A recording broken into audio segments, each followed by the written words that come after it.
Saints, Dolphins. Reggie Bush finally gets traded. He goes to the Miami Dolphins. 2-year contract, looks like $10 million.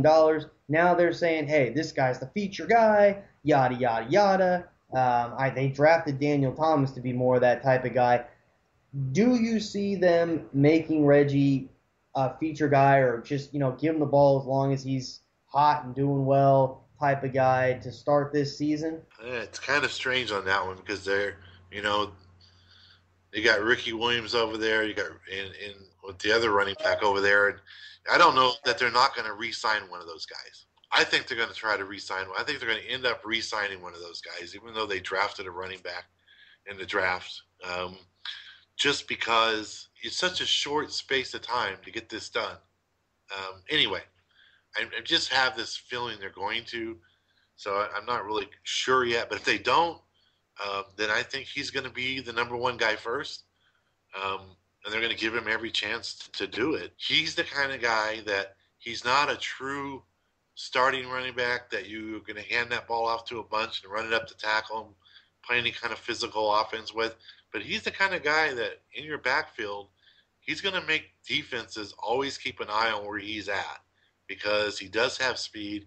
He does have the ability to make you miss one on one, and if they're creative in their offensive game planning and move him, put him in motion, make the defense move to where he's going, and run off the back and play off the back side of that, he could be the starter there because in that kind of situation, he doesn't have to have all the stats to let other people be successful.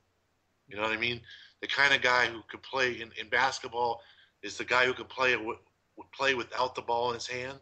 He can move, get to a position, move the defense, and get other people the ball or get the ball and not have to have the ball in his hand, to get in a position to make a play.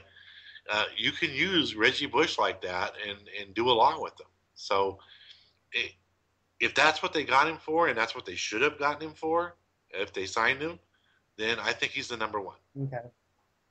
until that rookie takes it away. I mean, that guy gets his hands on the ball and starts breaking some plays and gets some touchdowns and gets momentum. Well, that's football. Right, right. I think of this situation in some ways, kind of like the Detroit Lions, excuse me, with LaShore, the rookie backing up Javid Best, a guy that has had health issues.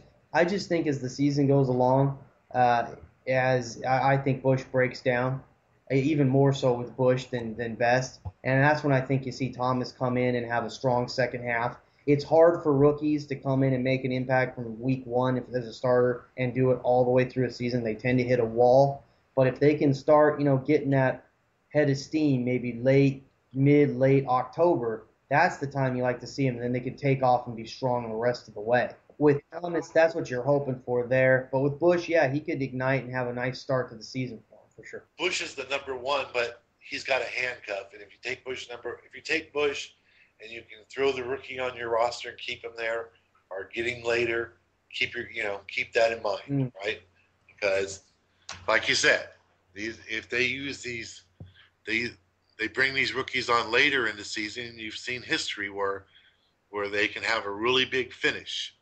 I mean, Sean Green, that's not too far away, right? A couple of years ago, he had a really good finish, and everybody was like, wow, this guy's a top 10 running back, man. You got to draft this guy right away. And then last year, what happens? So, Da-da. the definition of the new bell cow is what happened. That's what happened there. 8 to 12 carries and 2 touchdowns a season. Yeah, that's what happened there.